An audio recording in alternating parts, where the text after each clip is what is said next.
Hello, everyone, and welcome to Tabor Talk. I'm your host, Michael Tabor. So, getting right into this.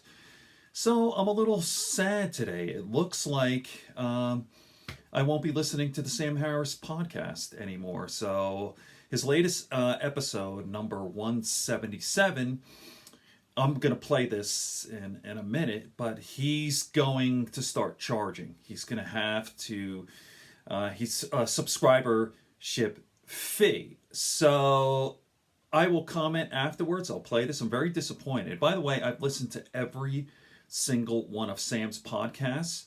170, well, 100, this is episode 177, 176. I have all his books. I've read. I'm a huge Sam Harris fan, but I'm not going to pay for it. I'm sorry. Listen, I don't mind the ad. He'll talk about the ads. I don't mind ads. Listen, Sam's great, and he should be compensated for his work. And he really had a very generous plan. It was kind of like the PBS model, like just donations, right? But I knew this. He's been complaining about this for like a year, and then it's like, dude, do you know, like, you could get anything you want on the internet? I mean, you got to be kidding me. I have thousands of books I haven't read yet. So, and by the way, I listen to 5 other podcasts. I listen to Joe Rogan, who's free. I listen to Sean Carroll, who has ads, and I don't mind the ads either. Not at all. I listen to the Very Bad Wizards, and they have ads too. I listen to Tim Ferriss. He has ads. You're going to lose people. And I'm sorry. I love you, Sam, but you just lost the listener. So let me play this, and then I'll comment. As you may have noticed, he's got new music. This is his new music, too. Let me turn it on.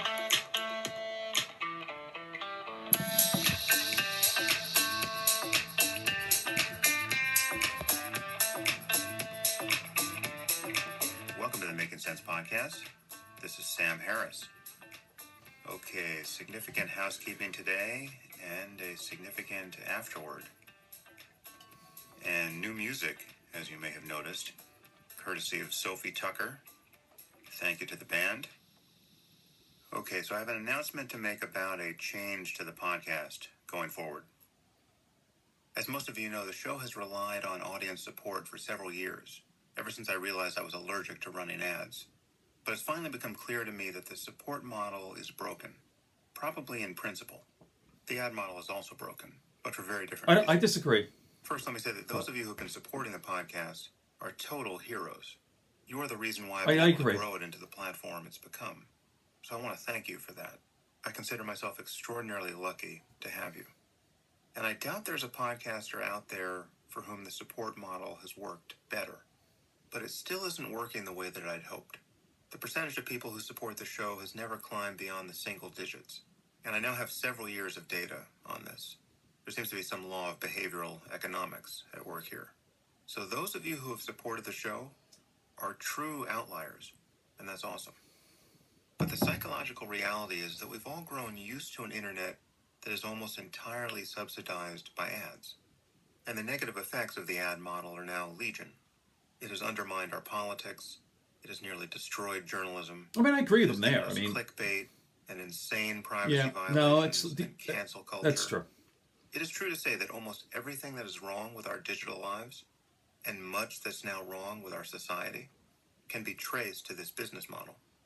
And of course, I've talked about this in several episodes of the podcast, with people like Tristan Harris, and Jaron Lanier, and Douglas Rushkoff, and Renee DiResta, Zeynep Tufekci, Roger McNamee. I've covered this a lot, and the problem isn't going away anytime soon.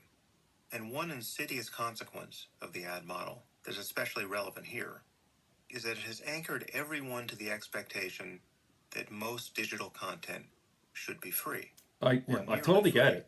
Forever. And every content creator who tries to build a business without ads feels this force of gravity, pulling everything down to zero. And I can now say from experience that even real success down this path terminates in a broken business model. So, I'm changing the model and turning the Making Sense podcast into a subscription service. If you're already a supporter of the show, nothing will change. You just need to put our RSS feed into your favorite podcasting app so that you get the subscriber content.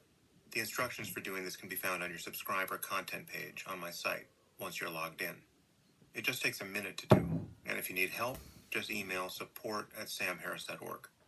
For non-subscribers, beginning with this episode, all episodes of the podcast will be half episodes.